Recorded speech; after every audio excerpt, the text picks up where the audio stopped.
নমস্কার বন্ধুরা, সবাই কেমন আছো? আশা করি সবাই ভালো আছো।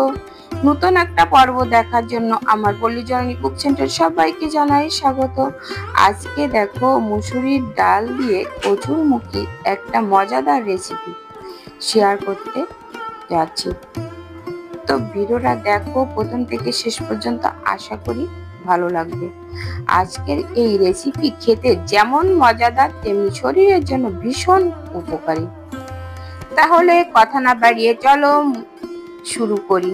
এখানে এই যে মুসুরির ডালটা আমি ভালো করে ধুয়ে পরিষ্কার করে নিয়েছি, আর কচুরমুখীগুলো কেটে নিয়েছি। কেটে ধুয়ে পরিষ্কার করে নিয়েছি। এই যে দেখো, আর কচুরমুখী তো পরিষ্কার করা সংরক্ষণ করার ভিডিও দেওয়া আছে, চাইলে তোমরা সেই ভিডিওটা দেখে নিতে পারো। আর এবার একটা কড়াই বসিয়ে দিয়েছি, গ্যাসের উপরে দিয়ে জল দিয়ে দিলাম, দিয়ে এই যে ডাউলগুলো দিয়ে দিলাম। ডাউল দিয়ে আর এই কচুরমুখী গুলো দিয়ে আমি ঢেকে সেদ্ধ করে নেব। মুসুরির ডাল প্রোটিনের একটা ভালো উৎস, যা শরীরের পেশি গঠনে সাহায্য করে। আঁশ বেশি থাকায় হজম শক্তি বাড়ায় ও কোষ্ঠকাঠিন্য কমায়। আয়রন, ফলেট ও ভিটামিন বি সমৃদ্ধ, রক্ত শূন্যতা প্রতিরোধে সহায়তা করে। তাছাড়া ডায়াবেটিস নিয়ন্ত্রণে সহায়ক, কারণ এতে শর্করা ধীরে হজম হয়। এই যে দেখো, কচুরমুখী গুলো সেদ্ধ করে নিয়েছি, কাঁচা ঝালও দিয়ে দিয়েছিলাম, সব সেদ্ধ হয়ে গেছে। এবার এটা নামিয়ে সম্বরা দিয়ে দেবো। দেখো, নামিয়ে কড়াইটা পরিষ্কার করে নিলাম, নিয়ে এর ভিতরে দিয়ে দেব এবার তেল। খুব কম তেল মশলায় রান্না হবে, একেবারে ঝামেলা ছাড়াই। তো দেখো, এই যে শুকনো লঙ্কা দিয়ে দিলাম তেলের উপরে, আর ছোট ছোট তেজপাতা দুটো দিয়ে দিলাম, আর গোটা জিরে দিয়ে একটু নেড়ে চেড়ে এবার ঢেলে দেব সেই সিদ্ধ করা কচুরমুখী আর ডাউলগুলো, সব ঢেলে দেব। এই যে ঢেলে নিয়েছি, নিয়ে এর ভিতর থেকে যে কচুরমুখী গুলো রয়েছে ওইগুলো একটু বেছে তুলে নেব। তা নাহলে ডালটা যদি একটু ঘুটে দিতে হয়, তো কচুরমুখী গুলো কিন্তু সেদ্ধ হয়ে গেছে, ওগুলো ঘুটে যাবে। তো ওগুলো তুলে নেব।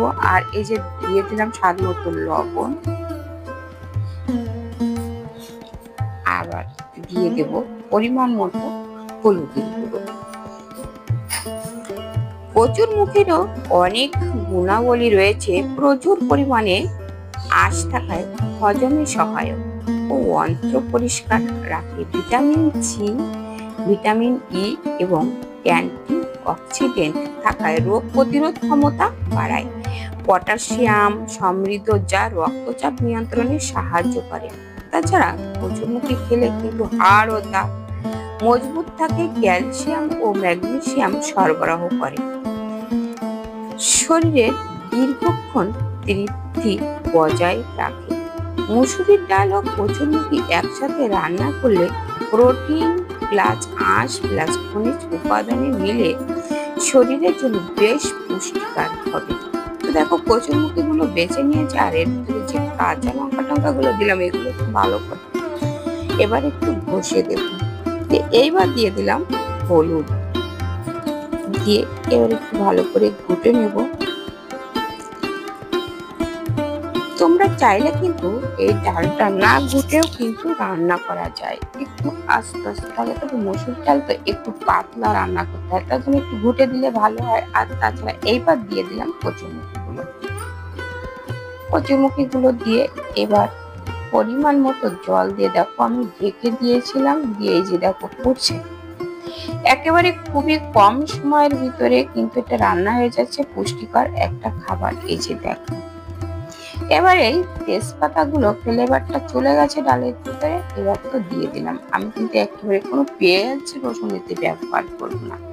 তোমরা চাইলে একবার হলেও এইভাবে খেয়ে দেখো, দারুণ লাগবে খেতে।